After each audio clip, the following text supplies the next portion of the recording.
Okay, go ahead. Helping growth. Okay, yeah. When you just really think about the concept of human life just being a device to increase the chaos of the universe so that it can more quickly reach its state of max entropy or whatever, and then contract. I wonder what the contraction would look like. Right?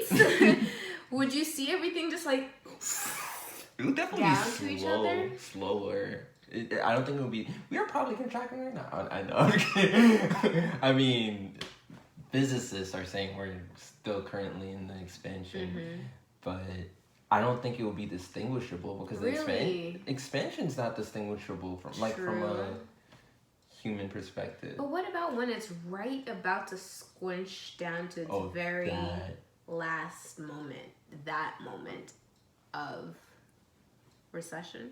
What's the opposite of expansion? Contraction. Contraction. Oh my gosh. Yeah. See, I lost all of my English. Yeah, I mean, humanity might be gone by then. But I think humans are smart. Yeah, technically. Yeah, but I'm like, in terms of the other prevalent life forms, I'm thinking prior to humanity, like dinosaurs. You don't think dinosaurs are smart? I don't think they were smart enough to go into outer space or forecast. That just wasn't in their interest. Like... or forecast an asteroid that will ruin their whole population. Like, I think as time progresses, so does the mental capacity of its inhabitants, right? Not so. Do you think that birds now are smarter than the birds that existed when the dinosaurs were around? Potentially. I mean, based off of that premise. Yeah, based off of that premise. Yeah, I would think so. That's a really interesting study. Plus the intelligence of animals increasing as well, because I think a lot of the times we think about our intelligence increasing, but we don't think about the other life forms around us increasing in intelligence. That's wild. I like that.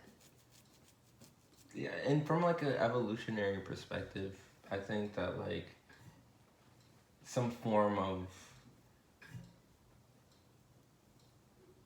intelligence were needed to survive their previous circumstances, and so that would pass. I feel that even if they... Oh, okay. I'm thinking about the dinosaurs, right? And if they had our level of intelligence, would they still have survived? Because that's kind of what I gathered from your little quip there. But also I see what you're saying about kind of Darwinism and survival of the fittest. That being more the motif of what you were saying rather than what would they have been able to do, honestly? I think humans developed the infrastructure in order to sustain themselves. In terms of, That brings me back to, I feel as though humans have been undermining our evolution by making our environment adapt to us rather than us adapting to our environment. Right? And I feel as though it's really a detriment that we've created all this infrastructure in some ways, because there's some people that really could not figure out how to be resourceful in their environment. And that was something that was so necessary when you didn't curate your environment to fit all of your comforts and make things to do the things that you can't do, so, or you just don't learn to do them. You know what I mean? And I feel it is, because even the concept of opening a can, right? If you don't have a can opener, then ultimately a lot of people will think, I cannot open this can. There's no way. Rather than trying to think critically about what tools in their environment or what methods or ways that they might be able to reach your desired effect. But by creating these things, obviously, we just take out that cognitive processing, which is ultimately, Yeah, undermining. Let me just say that word again. Yeah. And it's making us almost, in some ways, less cerebral, or making some people less cerebral. When you have all of the resources around you versus, you'll notice there's a lot of ingenuity in societies that aren't as industrialized, let's say that. You know? I don't even get us started about Jamaica and what our parents were out there doing. Like, yeah, that's something I thought a lot about. High school, maybe college. That's interesting, though. Undermining your own revolution. Yeah. That makes sense. That's concerning. Because you see it sometimes, too. That's, wow. You never thought about that? Honestly, no. Rather than adapting to our environment, or making our environment adapt to us. It's making us less capable of... Oh, here's a pencil you need. Yeah. Put that down. It's recorded, you know. Right. Yeah, no. It's really concerning.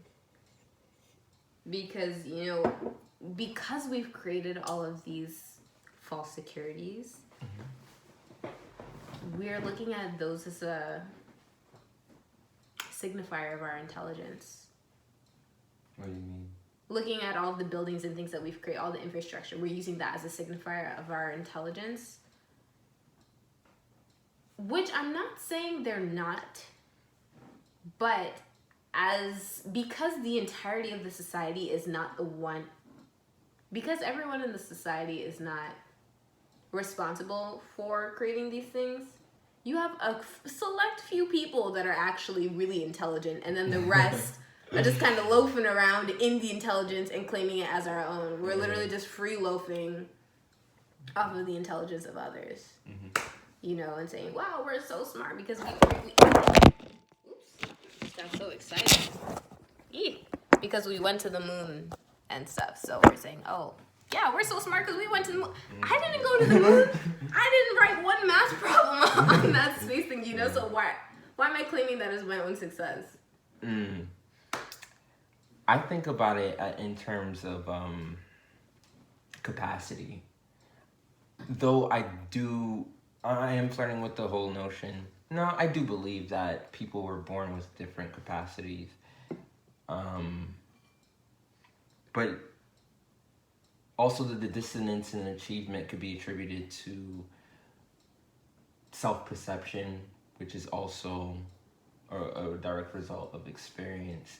But I think I look at these structures, skyscrapers, planes, as just a testament to what people can achieve. Yes. Right. So, and harken that back to in moments where, you know, you believe in a doubt in yourself or something. It's like, no, I belong to the collective condition of humans. Otherwise known